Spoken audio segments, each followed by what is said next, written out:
So I just wrapped up a video where I go through my point of view on the current state of SEO in 2024 and what I think is going on right now. In that video, I give a brief high level of what my strategy is and how I approach SEO right now. So I'd encourage you to go watch that video if you didn't watch it already. Otherwise, that's what we're gonna focus on here. We're gonna jump right in and I'm gonna go through in detail exactly how I approach SEO right now. You have to build something truly amazing, something worth existing, the kind of thing that you would be pumped up to show your friends and family, to show all the people who trust you when they ask you, hey, what do you think about this? Or what do you think about that? You should be able to say, oh, go to my website. This is what it is. And it should be true and it should be thorough and it should be the best thing out there by far. If you're not doing that, then you're wasting your time. All right, let's get into some of the details. So yeah, you got to build something amazing, great. Okay, cool. That's like the highest level thing that you need to understand. Right under that is kind of like, okay, what do we focus on? That's very important. You have to pick the right thing to go after. So on one end of the spectrum, you have a super specific kind of like small website, like water filters. But then over on the other end, you'd have like a reviews.com, which is an actual website I built in 2012 to 2016 and then sold it to Red Ventures. Over here on this end, that just doesn't work anymore. You're not gonna find any examples of big, broad websites that focus on kind of anything and everything. That doesn't work unless you're Forbes, PC Mag, one of those big sites, right? Which you're not gonna be. Then on the other side of the spectrum, building a website just all about water filters, that's too small. Because it's still gonna be an incredible amount of work to get a website like that to rank and to do well enough to make it worth your time. But then you're hitting a ceiling very, very quickly. So what you need to do is you need to find that middle ground. You need to find the right size category where it's not so broad to where you're never gonna be able to compete. You're not gonna have the resources to win, but also it's not so small that you're gonna hit your ceiling right away once you do win. You wanna make sure that there's a clear path to winning some lower competition categories or subcategories or whatever, but then also there's a ceiling. And so here's a great example that I like to think about, and it's in the home space. So typically somebody would be looking for a water filter to put in their home. Instead of building a website all about water filters, where the upside is gonna be very limited and you're gonna hit a ceiling quickly, you might instead put out a website about optimizing your home or improving your home or making your home better or something like that.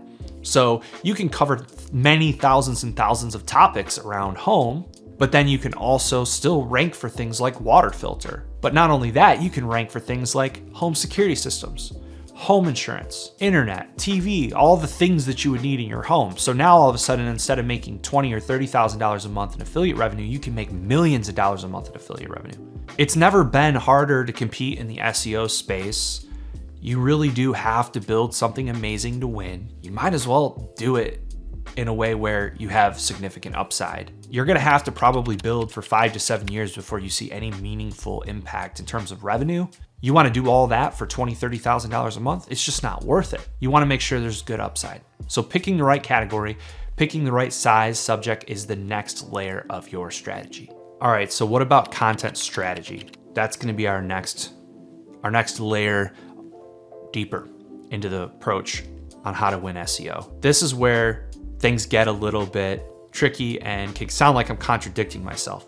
So when it comes to content, you have to think about content as this continuous improvement process. What you put out initially is not gonna be that amazing thing that you eventually need to get to. But if you step back and you understand that any individual piece of content you put on your website is gonna get touched over and over and over again, it's gonna get improved over and over and over again, then it starts to make more sense.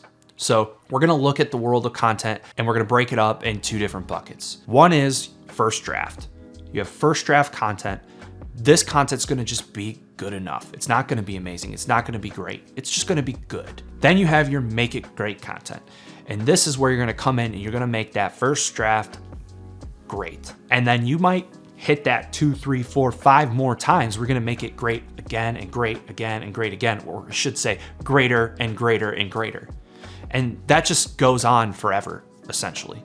across your whole website. So there's this unlimited amount of content work that you're always doing. Okay, so that's how we approach our content. And that's how you should be approaching your content too. Let's go down another layer in terms of what to focus on. So you chose this category, but then you have to start somewhere. Where do you start?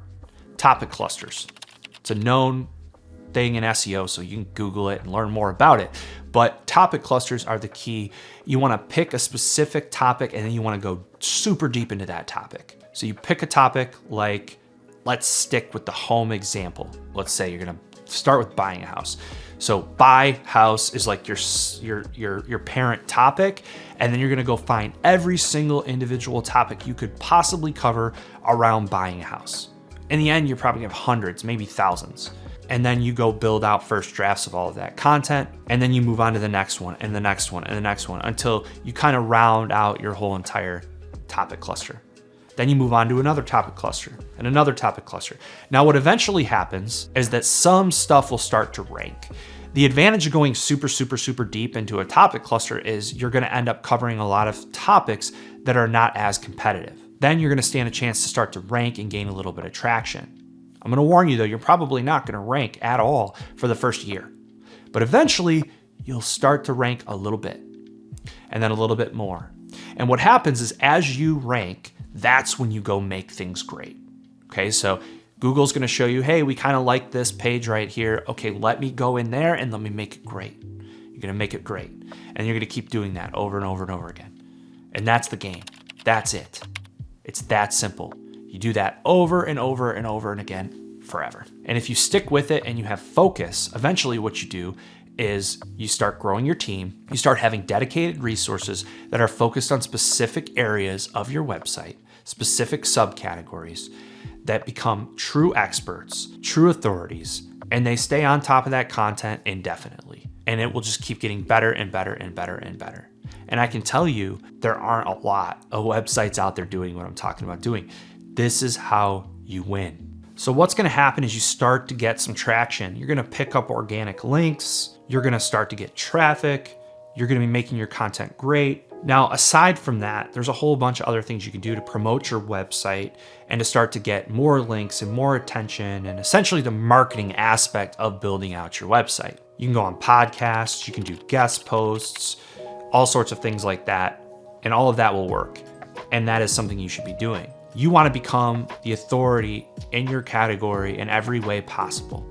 If you can put your own name and your own brand, your personal brand at the center of the website, that's going to give you a huge advantage as well, because very few websites do that. Yeah, sure, there's like a random writer's name on lots of websites, but a real person with a real story, with real evidence that they know what they're talking about, that's what's pretty rare.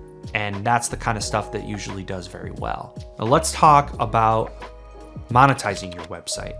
So I am an affiliate. That's my game. So all of my websites generate 100% of the revenue through affiliate commissions. And we kind of think about our content as two different content types. We have supporting content, we have transactional content. Our transactional content is basically our product.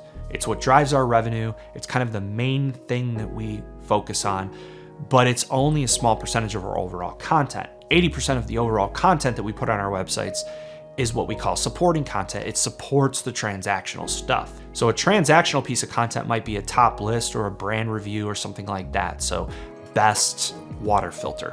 A supporting piece of content would be how to fix your water filter, how to replace your water filter. 27 examples of water filters. I don't know, I'm just making things up, but the point is that you have all the supporting content, and what that does is it helps you build the topical authority around your transactional content that you want to get to rank. So if you want to rank for water filters, best water filters, things like that are going to transact and make you money, then you need to build a lot of topical authority around water filters, which means you need a lot of supporting content. What happens over time is you pick up those organic links, you build topical authority, Google starts to look at your website as an authority in water filters, and before you know it, you're ranking for everything water filter specific. Now, when you compound that across a bunch of different topics like that, it gets big fast. Now, before you know it, your website is an authority in the home space. You're ranking for everything home related. Now you're not making $10,000 or $20,000 a month. You're making $50,000, $100,000, $200,000, $300,000 a month. In order to start really ranking well, you're gonna need lots of links. The reason why I don't talk a lot about links is because I think it's a distraction in the first couple of years. So when you're first building, you just need to be focused on creating amazing content and promoting your overall website. If you do those two things, you're gonna get pretty far. But once you start to pick up some real traction, that's when you need to shift your focus into link building. Link building is a critical aspect of competing in any competitive category. I will say it's never been harder to build links than it is today. And if I'm being honest, I don't even really know exactly what the best way is in today's day and age. But I still can clearly see that links matter. And let me talk about that a little bit. So as far as how we used to build links, it's just hardcore peer outreach, hitting up lots of websites and people that are making decisions on websites and just simply asking them to link to your stuff. This used to work, believe it or not. We didn't have to do anything in exchange for the link. We just hit people up and ask them. You'd be surprised, it works. It doesn't really work anymore. Most of these requests just get completely ignored and it's very difficult. So what do we do now? How do we build links now? We have to lean way more on the organic links. Now, an organic link is a link that you get without asking for it, without doing anything to get it. It just happens. And those are the kinds of links Google's trying to reward. That's the whole point of links mattering in the algorithm, is because when that happens, it's a really strong signal to show Google that that page or website is important. I could create a whole video, multiple videos about link building, and I will. So I'm not going to go into a lot of detail on link building. Here's what you need to know. Links do matter, despite what anybody out there might tell you. And you can at least start by tracking your links. I could create a whole video about that as well. But keep track of your backlinks, know what's going on there, and eventually you'll put real effort into actively trying to build more of those links in the right ways. As I prepared for this video, I sat down and I looked at my notes and I said, is that it? Is that really it? There's gotta be more to cover here. And the answer is, that's it. It's a good reminder for me of just how simple SEO really is. There's so much noise in SEO. And a huge part of the SEO industry are the SEO consultants or the SEO agencies or whatever. And they would all want you to believe that SEO is more complicated than it really is. But it's not. It just comes down to a handful of things which I've outlined in this video. 1, build something amazing. 2, pick the right size category and focus. 3, create content that's good and then eventually amazing and be very consistent over not months, but years and many years. 4, promote the crap out of your website. Get yourself out there. Get on podcasts, do guest posts, make sure everybody knows who you are and what you're all about. And then finally, build links. Make sure you're getting lots of organic links coming to your website. If you're doing good promotion, if you're doing great content, the links are eventually going to come in. It does happen, but it happens way down the road. So you have to be very patient. And then you just stick with it. Be relentless. Keep going. Eventually you'll hit a point where you can outsource a lot of this stuff. Maybe you already can if you're very serious about what you're doing. You're trying to build a whole business. Maybe you raise money to go build something like this. But the point is that eventually you'll have a team that does all the same things I'm talking about doing, and you can dedicate them to specific micro categories or subcategories or areas of your website so that they can level it up.